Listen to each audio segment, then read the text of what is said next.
नमस्कार। लेखक, पत्रकार और एस्ट्रोलॉजर अमोल दवे का उनकी विचार, उनके यूट्यूब मंच एस्ट्रोपोली एनालिसिस के हमारे दर्शकों का खूब खूब धन्यवाद। और आज हम एक पॉलिटिकल सब्जेक्ट लेके आए हैं। ये सब्जेक्ट है, पहले भी हमने ये सब्जेक्ट लिया था राहुल गांधी के बारे में। राहुल गांधी का जो डिस्क्वालिफिकेशन जो प्ली है, जो मोदी सरनेम का जो केस चल रहा है, और वो जो केस, ये मोदी सरनेम का केस में उन्हें 2 साल की सज़ा सूरत के मजिस्ट्रेट कोर्ट ने दी थी। इसके बाद में सेशंस कोर्ट ने ये कन्वेंशन को स्टे करने का इनकार कर दिया। उसके बाद गुजरात हाई कोर्ट ने भी उनका जो कन्वेंशन, उनकी जो गुनाह सिद्धि हो गई है, उसको रुकाने के लिए इनकार कर दिया।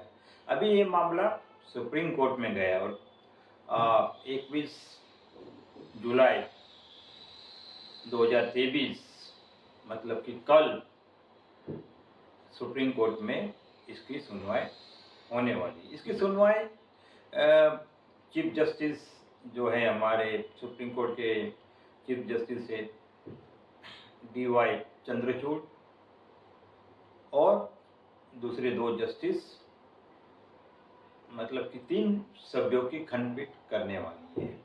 अगर ये जो कन्वेंशन जो है, हमने हमारे आगे के वीडियो में पूरे विस्तार से समझाया था कि राहुल गांधी के जो भ्रमान है और राहुल गांधी के जो लीगल केस है, उसके जो परिणाम को देखते हुए राहुल गांधी को एक बड़ी लंबी कानूनी लड़त लड़नी है। और अगर उनका कन्विंसन, हमने तभी साफ कहा था, सबको समझाया था, हमारे जो चाह के उनको हमें बहुत विस्तार से समझाया था, उनका जो कन्विंसन हुआ है, ये जो सजा सिद्धि हुई है, अगर उसके पे रोक नहीं लगती है तो उन्हें कोई राहत मिलेगी नहीं। और उनकी जो वायनाड के जो वो संसद सभ्य थे और ये जो सदस्यता उनकी चली गई है, वो फिर से बरकरार नहीं होंगी।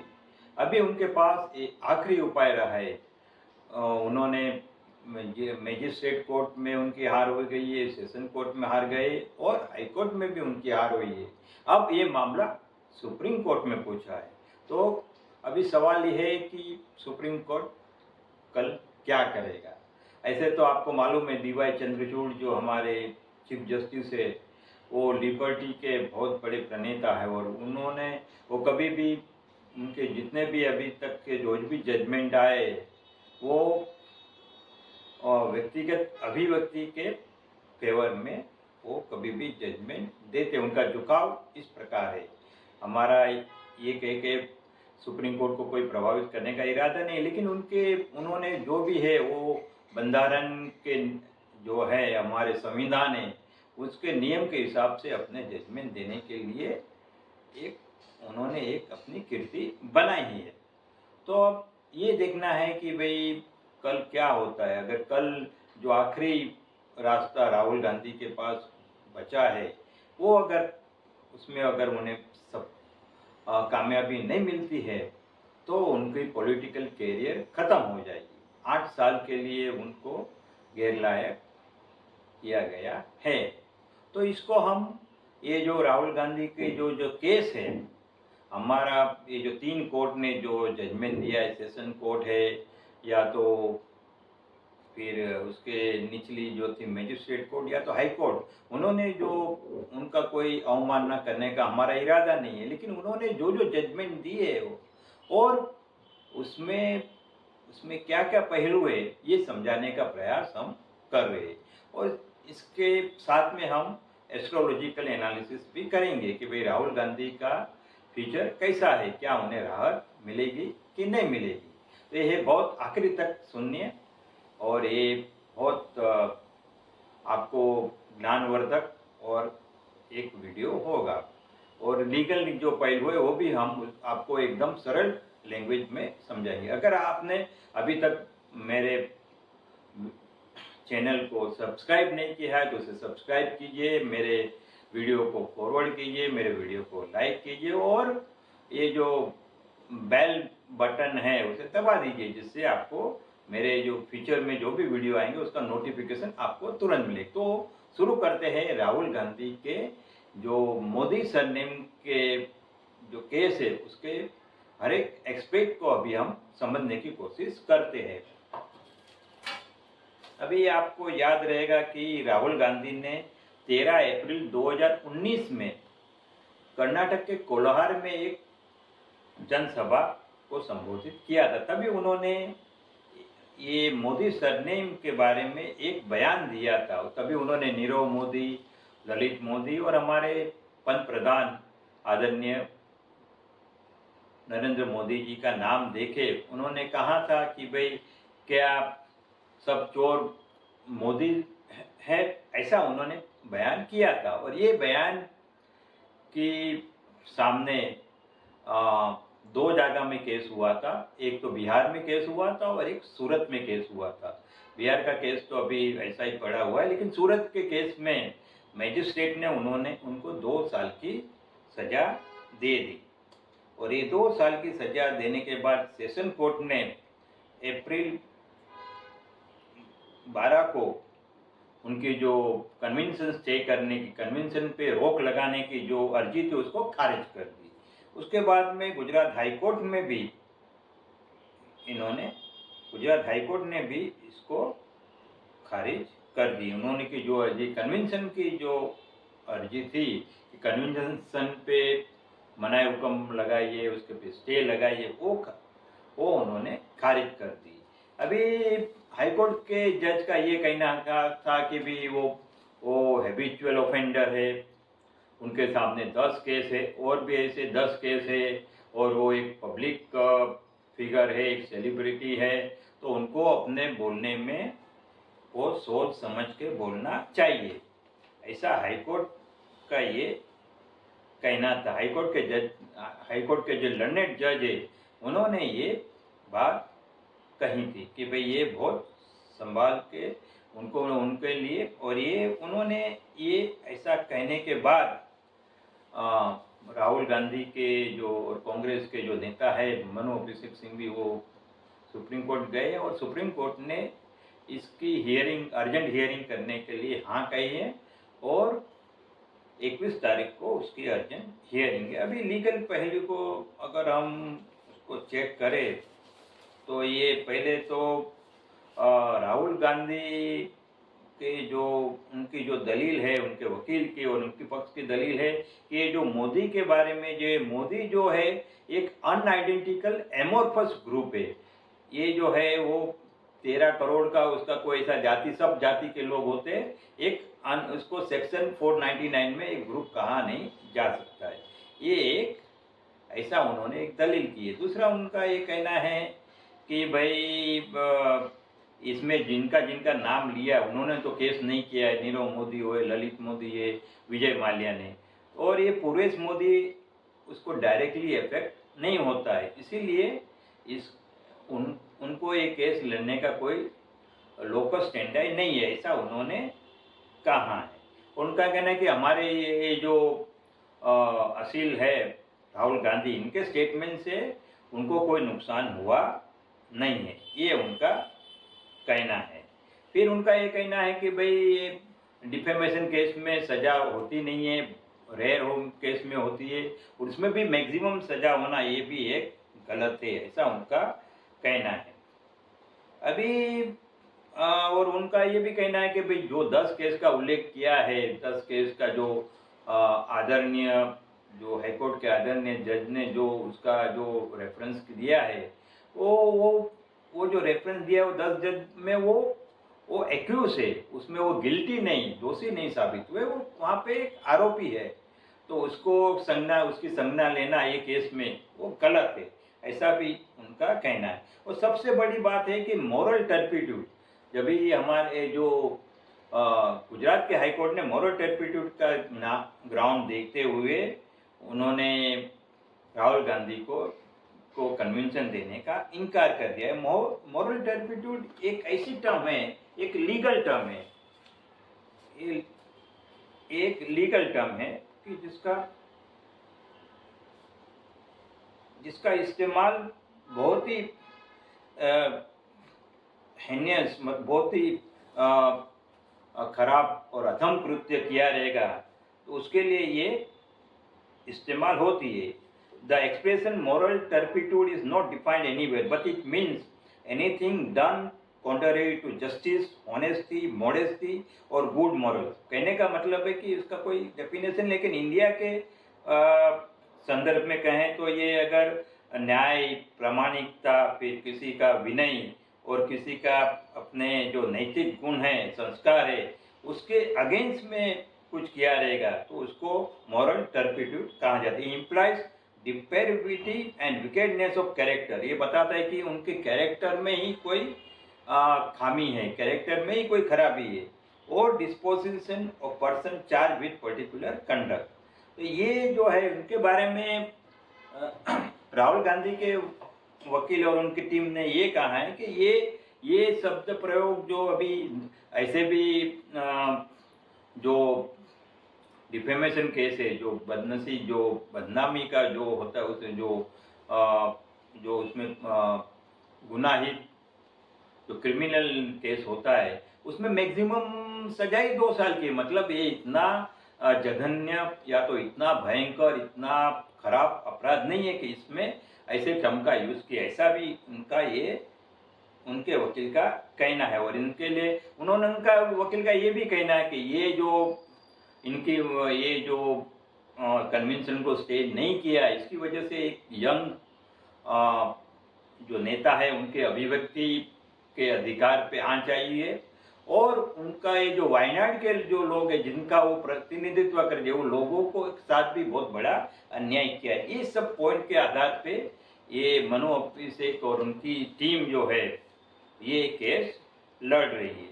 तो अभी जनरली चंद्रचूड़ साहब जो है वो लिबर्टी के लिए बहुत प्रखर हिमायती है कि भाई आदमी के जो लिबर्टी है, उनकी जो स्वतंत्रता, उनकी अभिव्यक्ति है, उसके पे कोई आंच आनी चाहिए नहीं। जैसे कि रिपब्लिक चैनल के जो एंकर है अर्नब गोस्वामी, उनको भी उन्होंने जामीन दे दिया था ये लिबर्टी के ग्राउंड पे। उनके सामने जो केस था उसमें उन्होंने दिया था। तो वो एक लिबर्टी और एक वाणी स्वतंत्रता और इसके बहुत वो प्रखर हिमायती है। तो अभी राहुल गांधी की अगर हॉरोस्कोप की बात की जाए तो राहुल गांधी एक सेलिब्रिटी है और उनका अभी जन्म तारीख तो 19 जून 1970 है। उनका जन्म दिल्ली में हुआ है, लेकिन जन्म समय किसी के पास बराबर नहीं है। अभी उनके दो जन्म पत्री चलती है। एक में मकर लग्न है, 10 नंबर का है, और एक में 7 तुला का लग्न है।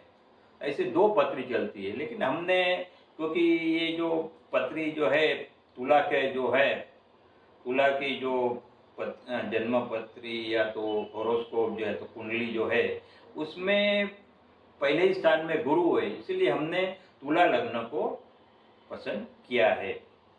तो ये तुला लग्न की कुंडली को हमने सही ऐसा मान के, क्योंकि हम भृगुनंदी नाड़ी की प्रैक्टिस करते हैं और उसमें गुरु जीव कारक होता है, इसीलिए सब कुछ हम गुरु के आधार पे ही देखते हैं। इसीलिए हमने ये तुला राशि में ही गुरु है, इसीलिए हमने ये हॉरोस्कोप को हमने प्राधान्य दिया। अभी इनके हॉरोस्कोप को अगर आपको मैं डिटेल दूँ तो 7 नंबर तुला की है, तुला लग्न है, लिब्रल एसेंडेंट है, उसमें गुरु बैठा है, लिब्रा एसेंडेंट में गुरु बैठा है। फिर दूसरा स्थान जो है वो खाली है। तीसरा स्थान जो कहा जाए तो तीसरा स्थान में चंद्र विराजमान है और वो भी धनु राशि के। चौथा स्थान खाली है। 5वें स्थान में राहु बैठा है। राहु कुंभ राशि का है। 6ठा स्थान खाली है। 7वें स्थान में शनि महाराज बैठे हैं, वो भी एराइज मेष राशि के। 8वें स्थान में बुध बैठे वृषभ राशि के हैं और 9वें स्थान में मिथुन राशि के सूर्य मंगल बैठे हुए। 10वें स्थान जो कर्म स्थान होता है वहाँ पे शुक्र बैठे हुए। 11वें स्थान में केतु और 12वें स्थान में कोई ग्रह नहीं है। अगर इस प्रकार ये जो हॉरोस्कोप देखा था लास्ट टाइम भी, मैं ये जो मेरे वीडियो के डिस्क्रिप्शन में ये जो जूना जो मैंने राहुल गांधी के बारे में जो वीडियो बोला था, जो असल साबित किया कि राहुल गांधी को बहुत लंबी कानूनी लड़ाई लड़नी पड़ी, उनको तुरंत कोई राहत मिलने वाली नहीं है, ये साफ कहा था। और तभी मैंने लीगल इम्प्लीकेशन भी समझाए थे। वो वीडियो का लिंक आपको दे दूंगा जिससे आप सुन सकेंगे। मैं ये वीडियो आपको सुना भी सकता, लेकिन इसमें खाली फोकट टाइम का वेस्टेज होएगा, इसीलिए मैं आपको ये लिंक दे रहा हूँ। तो अभी ये जो हॉरोस्कोप देखा जाए, तब मैंने लास्ट टाइम भी एनालिसिस करके कहा था कि इनके जो हॉरोस्कोप है इसमें इतने राजयोग नहीं है, इसीलिए वो किंग नहीं बन सकते, वो किंग मेकर बन सकते हैं, किंग बन नहीं सकते, ऐसा मैंने उस टाइम भी कहा था। अभी उनको अभी तो गोचर के ग्रह में देखे तो शनि महाराज तो अभी कुंभ में है, लेकिन उसके पहले वो मकर में थे, कैप्रिकॉर्न में, तब उनको साढ़ासाती शुरू थी, पनौती शुरू होती, लेकिन अभी उन्हें कोई पनौती नहीं है। और ऐसा एक दिन से देखा जाए तो ये जो भारत जोड़ो यात्रा उन्होंने की और बेंगलोर की जीत के बाद उनका राजकीय कर बहुत बड़ा है, इसमें कोई इससे इनकार कर सकता नहीं है। तो ये जो गुरु जो पहले स्थान में बैठा है वो अच्छा है। फिर हमारा ये कहना है कि भाई ये जो शनि महाराज जो 7वें स्थान में, लेकिन वो नीच के, शनि महाराज नीच के। इसी प्रकार अगर देखा जाए तो ये जो सूर्य मंगल है, वो सूर्य मंगल राजा और सेनापति दोनों साथ में विराजमान है, लेकिन ये एक अंगारक योग बनाते हैं और सूर्य मंगल साथ में, लेकिन उनकी जो राशि है मिथुन, वो इतनी फेवरेबल नहीं है। 10वें स्थान में शुक्र बैठे हैं जो उनके लग्न के स्वामी भी है, लग्न के स्वामी का केंद्र में जाना इतना खराब नहीं है। और राहु 5वें स्थान में है और केतु, अभी उनको राहु की दशा चालू है, ये भी है। तो अभी अगर देखा जाए उनका जो गुरु है, गुरु जो केंद्र में बैठा है, केंद्र में गुरु का बैठना 50, ऐसे कहा जाता है कि गुरु केंद्र में है तो कुंडली का 50% काम वो कर देता है, लेकिन ये गुरु जो है उनका ये वक्री है, ये भी हमें ध्यान पे देना चाहिए। तो अभी क्या होएगा राहुल गांधी का, अगर ये ग्रहमान को देख के क्या लग रहा है, तो हमारा ये उनका लग्न जो है वो वर्गोत्तम है, ये भी हमको ध्यान में लेना चाहिए कि यही तुला लग्न उनके D9 मतलब नवमांश चार्ट में भी हो आ रहा है, तो ये उनका लग्न वर्गोत्तम है और जुपिटर और मार्स भी वर्गोत्तम है। तो ये उनका एक कि भाई भले ये नेटल चार्ट में जन्म कुंडली में भले ग्रहमान खराब हो, लेकिन वो D9 में नवांश कुंडली हॉरोस्कोप में ये मजबूत हो जाती है। और अभी देखा जाए तो राहुल गांधी का ये साढ़ासाती जाने के बाद उनकी धीरे धीरे उनका ग्राफ ऊपर जा रहा है। उनको राहु की दशा चालू है और राहु की दशा, राहु 5वें में अकेला बैठा है, तो और वो भी शनि की राशि में है, तो इतने राहु का जो ग्रह दशा चालू है वो इतनी खराब नहीं है।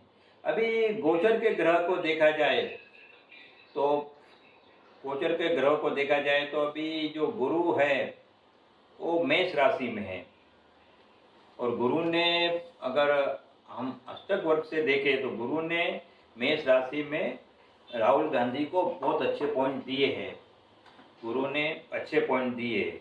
इसी प्रकार शनि कुंभ राशि में है, शनि महाराज कुंभ राशि में है और इधर भी उन्होंने अच्छे पॉइंट दिए हुए।